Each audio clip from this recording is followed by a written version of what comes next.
Hey, ladies and gentlemen, good morning, good afternoon, good evening. This is Doug with News and Views by Doug. And this is the channel where I talk about my personal opinions and observations of world events, politics, and pretty much anything else I feel like talking about. Today is Thursday, August 13th, and there's a lot to talk about. Now, if you've been watching me for any time, you'll know that I'm always warning you to be on the lookout for things. If you see something, report it, and take care of yourself, your family, and friends, because there are sleeper cells here in the United States. These sleeper cells are pretty much from Iran, and there's others involved, but it's pretty much a Islamic thing. And I've been giving you warnings about the Muslims in America, and you're going to see several things today. And just hope this convinces you as an American, or pretty much anyone from the Western civilization and even the Asian world, to be aware of what's going on. So the sleeper cells, apparently, and you'll see in this video from a pretty good content creator, that the IRGC has basically warned that the sleeper cells in America are going to come to life. And they're going to start attacking Americans. And I've always told you, doesn't matter if you're a Republican or a Democrat, independent, they're coming after you simply because you're an American. And we've already seen some small-time attacks in the United States from people of the Islamic faith, attacking churches and people and attacking ICE. So they're out there, and this guy's warning that they're going to come to life. Now, Iran doesn't care if their people get killed, as long as they hurt Americans. And that's all they care about. If they kill Americans, they're going to be happy. And as you'll see the one content provider say, this is not the country to come to and attack. Not only do we have a strong military and police force, but we're armed. And we will take you out in a heartbeat. We already saw that in the country, several times where people inside churches, they took out attackers, people, at shopping centers. We're armed. We will take your asses out. Also, been telling you about there's been assassinations going on, and you'll see some video. The people of the IRGC are being attacked, finally, by the people in Iran and the Kurds. They're assassinating the leaders of the IRGC, and it's about time that they stood up. Take back your country. We are supporting you to do that. The Persians need to rise up and kill every member of the IRGC. Kill the imams. Kill these people who have been controlling them for the last 47 years and killing their families. Wipe them out. Welcome in, everyone. I hope you guys are doing great wherever you're watching from today. I'm filming this on August 13th. All information is up to date as of August 13th, and we have some major news to discuss. Iran has declared it is preparing attacks on the U.S. homeland. That is right. Iran is preparing attacks on the U.S. homeland. On top of that, we have more Iranian leaders who are being targeted for assassination, with a major leader being wounded, as well as many more updates as this situation in Iran enters a new phase of the war. Before we get started, start right away by putting this on the screen. This says, breaking: Iran warns it is preparing for military operations on U.S. soil. That is right, the U.S. homeland, following a new military doctrine tasking IRGC to attack enemy in its soil, adding Iran will take operations into enemy territory, into the enemy's lands, and carry out operations far from our own territory. IRGC General Mohammad Reza Naqvi said, whenever whenever the conditions are favorable and the order is issued, we must be able to take operations in the enemy territory. So what they are saying in no uncertain terms is the IRGC is going to try to come here to America to conduct attacks on U.S. soil against your local communities, against your state, against this country. This is the first time, as far as I know, that they have directly said we are going to try to go into America and we are going to try to kill people inside of America. It is a chilling threat, and it is a threat we must take incredibly seriously. Remember, people flooded into this country. We can keep the politics out of it, but the fact of the matter is we have people in this country. We do not know who they are. We do not know where they came from. And it is very possible that sleeper cells, which was a major concern before the war started, could be already here. And if that is the case, the enemy is already within the gates. But I would say another thing to that. The fact of the matter is this. What do you see over my shoulder? You see a copy of Red Dawn. If Iran wants to come here and they think they're going to be able to terrorize this country, the IRGC has another thing coming. We will do whatever we have to do to protect our country, protect our homeland, protect our family and friends. And if the IRGC wants to get a front row seat in a class on the Second Amendment, be my guest, because that's how that story is going to end. They're going to get chewed to pieces. Now, they might be fine with that because they're radicals. They're terrorists. They might be fine with that. But make no mistake about it. If they try to conduct attacks on the homeland, we will destroy them. The U.S. military will destroy them. The police will destroy them. And most importantly, the U.S. public will destroy them because we in this country have the freedom to own firearms and defend ourselves. So Iran is playing a very stupid game, and they might win a stupid prize. And then Bloomberg adding further information here, saying Iran has restructured its military for greater aggression abroad and is preparing for a prolonged era of regional conflict. So again, Bloomberg reporting that Iran intending to conduct kinetic operations far outside of its borders, something we must pay attention to. Now stick with me here because we got a lot to get into. Last night, we made a video about multiple assassinations underway in Iran. Well, as of today, August 13th, more assassinations are underway with the IRGC Aerospace Force a high-ranking official in the IRGC critically wounded in an assassination attempt carried out by motorcycle-borne attackers in Zabul, Iran. So attackers on motorcycles pulled up next to this IRGC official and critically wounded him. We do not know if he is still alive or has succumbed to his injuries as of me filming this on August 13th, but this goes to show attacks are underway. Now, another IRGC member was killed in a targeted assassination. I cannot show you the video. The video is too graphic, and I will get in huge trouble with YouTube. But it says the Kurdish group, the YRK, published another video killing an alleged IRGC member in Iranian Kurdistan province. So over the past 24 hours, 3 IRGC members have been killed. 1 has been critically wounded, all from attacks within Iran. So we are finally starting to see what we have all waited to see. And that is the people rise up, the people arm themselves, and start taking out the IRGC. So that is good news. It is positive news. It is something we should all be behind. You got to get rid of the IRGC. We have to crush the IRGC. Let me know in the comments. Start by putting this up on the screen.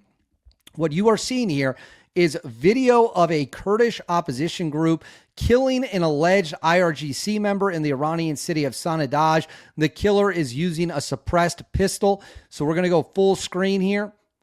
So you're going to see him come up right there. This is the anti-regime guy targeting the IRGC member. Multiple shots. Now, they are going to blur the vehicle so you can't see. We got to be careful with YouTube. And then right there, you can see multiple shots. And he swings over right there, taking out the target. So he moves, he engages front of the vehicle, slides over to the passenger side door, and then finishes the work that needs to be done. This is what people have been waiting for. People have been saying, when are the people of Iran going to rise up? We saw some targeted assassinations in the early days of the war. I believe there was some during the ceasefire that was called in April. And now today, August 12th, multiple targeted killings have happened. This right here is the other one. It says an Iranian IRGC Basij member named Saeed Kazemi was reportedly killed in Tehran yesterday in what is described as a coordinated attack involving a deliberate car crash followed by knife assaults. So what happened was they used their vehicles to pin his car in somewhere. Then the assault force, the anti-regime force, exiting the vehicle and then taking out the IRGC member target. Again, everyone wanted to know, when would the good people of Iran rise up? When would they fight back? And while we've only seen it in small numbers, multiple targeted assassinations happening in a 24-hour window is a fairly good sign that a lot of things are about to kick off. Now, the same. So on another note, Democrats are finally being hit. Remember Dana Williamson? She stole money from one of the attorney generals in California.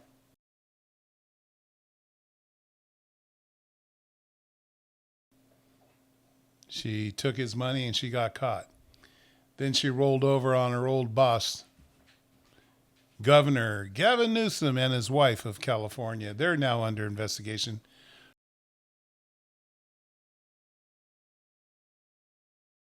for all the money that disappeared and for all the money that was paid to Jennifer Newsom.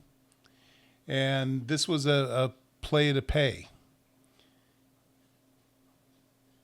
Pay to play? Is that what I said? Yeah. Also, the lieutenant governor of Hawaii, she's been accused of the same thing and she's been taken down. And there are Democrats all over the country being investigated, from school boards, mayors, state office, federal office. And it's about time.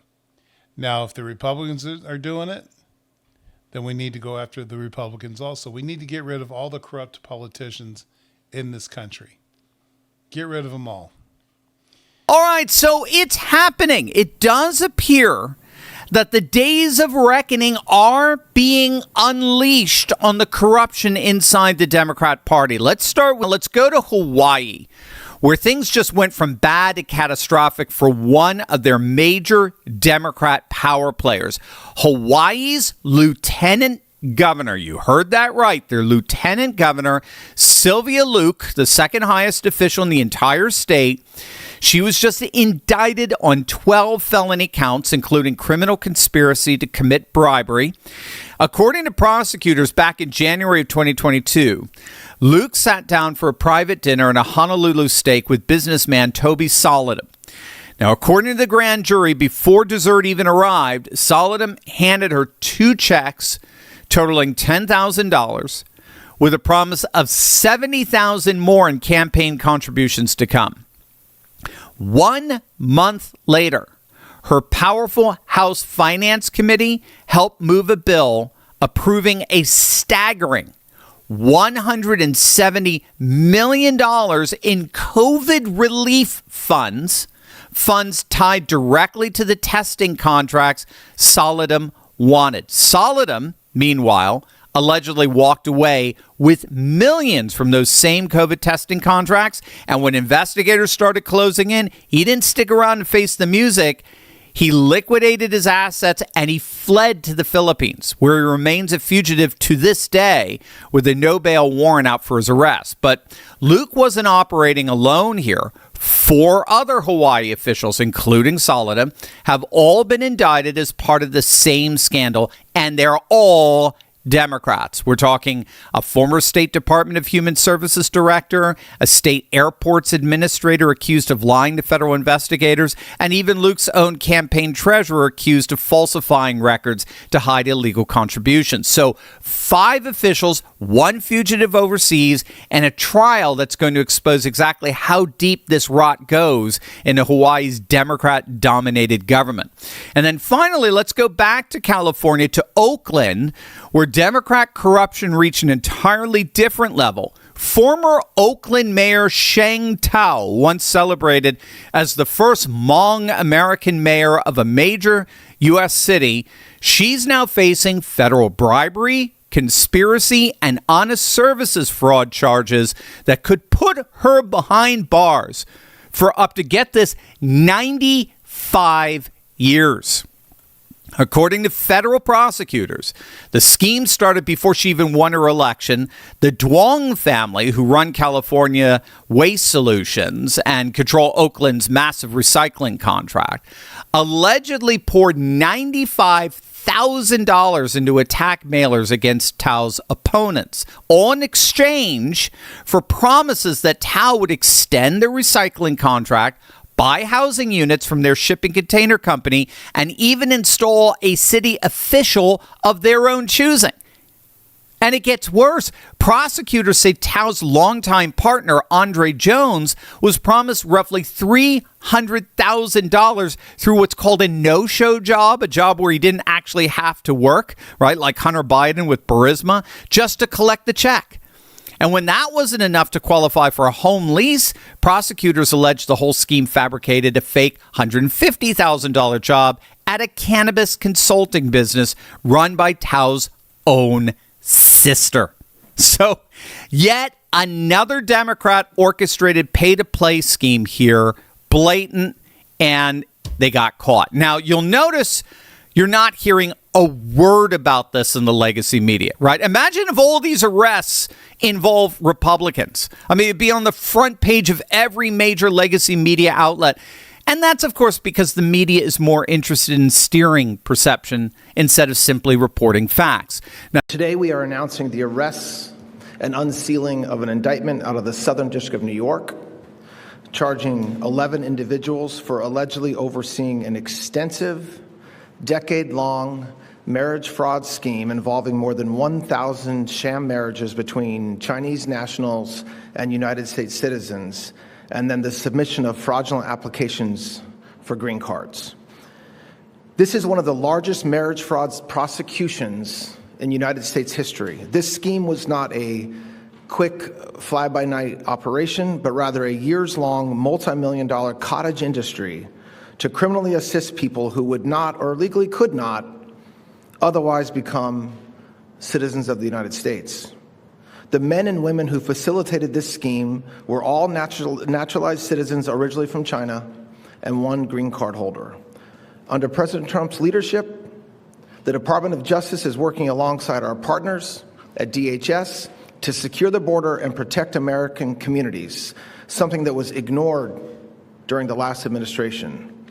Not only are we protecting our physical borders from unlawful crossings, but we are also preventing immigration fraud schemes that are just another way to skirt the immigration laws of the United States.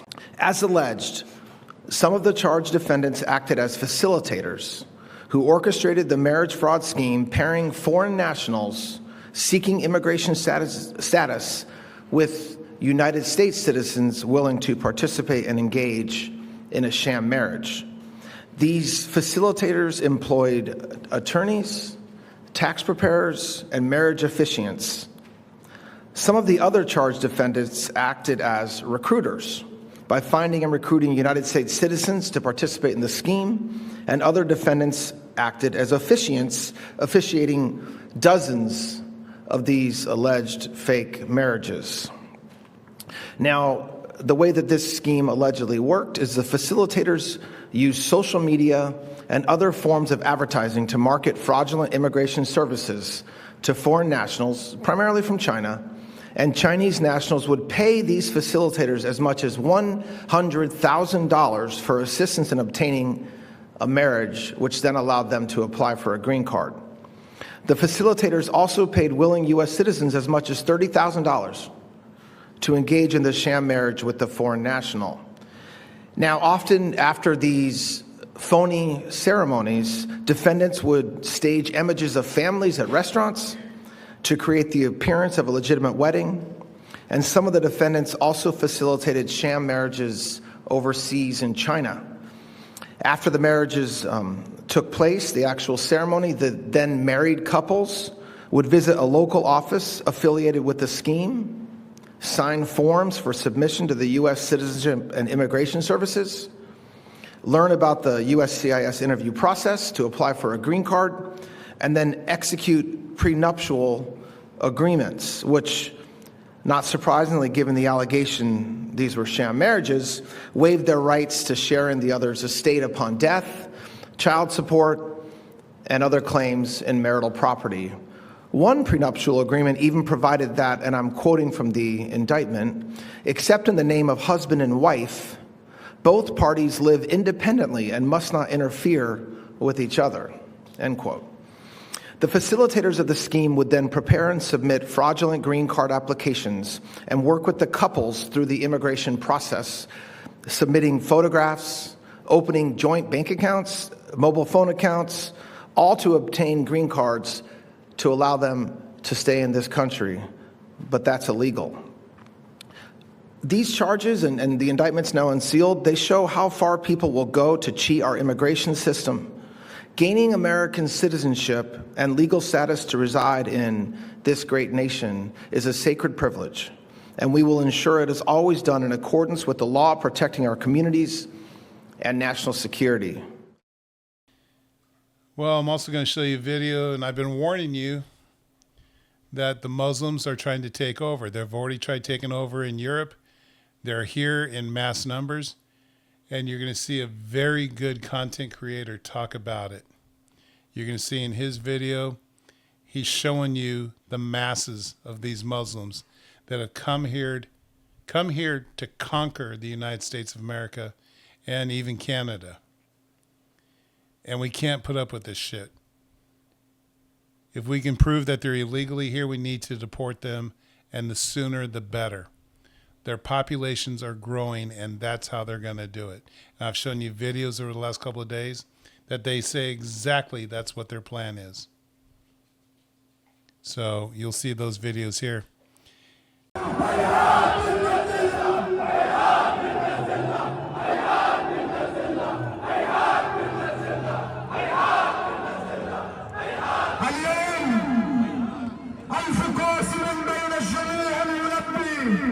Ladies and gentlemen, that wasn't Afghanistan, that wasn't Pakistan, that wasn't Saudi Arabia, hell, that wasn't the Islamic Republic of Iran. That was our very own Dearborn, Michigan. And before you say, well, Brandon, Dearborn's been lost for a long time now, as if that makes it any better, well, it was also in Chicago. It was also in Houston. It was also in Zohran Mamdani's New York City. It was also in England.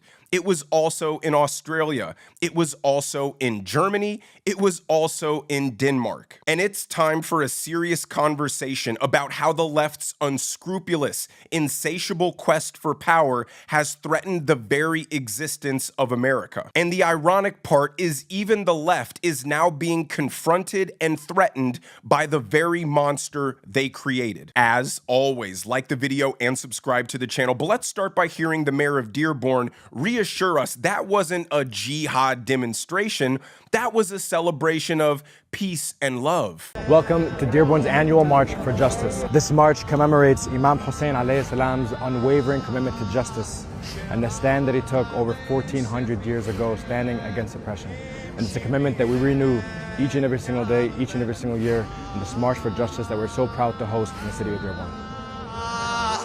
Oh, okay, my misunderstanding. They're marching for justice and standing up against oppression. I'm just a close-minded bigot. These are obviously good and noble virtues, so why would I be against this? Well, what they're celebrating and honoring is the Prophet Muhammad's grandson 1400 years ago, starting the first jihad against heretics and non-believers. The oppression they're fighting against is Muslims having to live under the rules, customs, and laws of non-Muslims. The justice they're revering is killing non-Muslims, taking over their lands, and establishing Islamic caliphates, so Muslims are freed from the tyranny of living under false laws and false religions. They don't mean secular justice or Christian justice or global universal justice. What they mean is through the purview of Islam, anything short of a global caliphate is oppression and injustice, and they are fighting against that.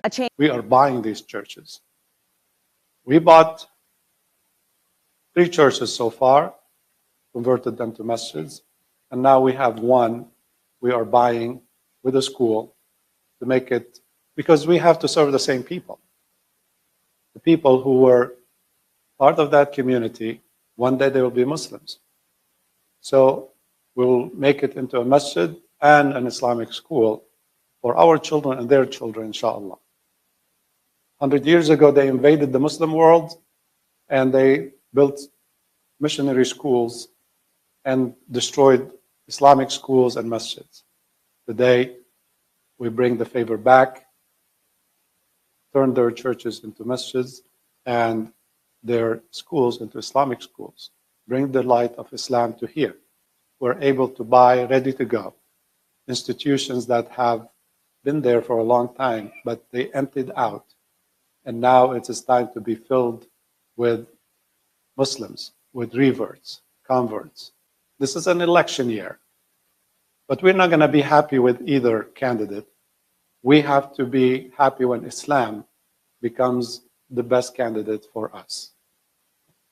I ask Allah subhanahu wa ta'ala to give Islam the victory in this country. Ladies and gentlemen, understand what is going on and understand what you're fighting for, because if it can happen in Texas, it can happen anywhere. There are 2 parties in government right now, the party that wants to save America and the party that wants to destroy America. And every other issue is downstream of those competing ideologies. Democrats are finally starting to wake up at the communist takeover of their party, and hopefully they're starting to wake up at the Islamic takeover of their party. And my message to every American is this: it doesn't matter how you feel about Donald Trump. If you love your country, if you want it to survive, if you want your children and grandchildren to grow up in a country that is recognizable, you need to vote aggressively for politicians who are willing to stop this. Politicians who believe as Americans, we're allowed to disagree. We're allowed to have different opinions. But what we're not going to allow is ideologies to flourish that want to conquer and oppress us. It will not be easy getting ourselves out of this mess, but every one of us needs to channel the bravery, the strength, and the courage of our founders who stared down the most powerful empire in the world and realize it is our turn to fight and sacrifice to save this country. Now, we talked about the Democrats being arrested. Here's a good one. The Southern Poverty Law Center. It's one of those places that was supposedly constantly going after the white supremacy groups, the KKK, the Nazis. Supposedly they were going after them. And they were protecting minorities. They were getting federal funding to do this. Well, then it was found out that they were taking that federal funding and they were giving it to the white supremacists. They were giving it to the Klan, the Nazis. Therefore, they could get more money from the federal government. And they arrested one of the leaders of the SPLC. And you'll see in the video, she was actually living with a Klan member or a Nazi member.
So, anyways, folks,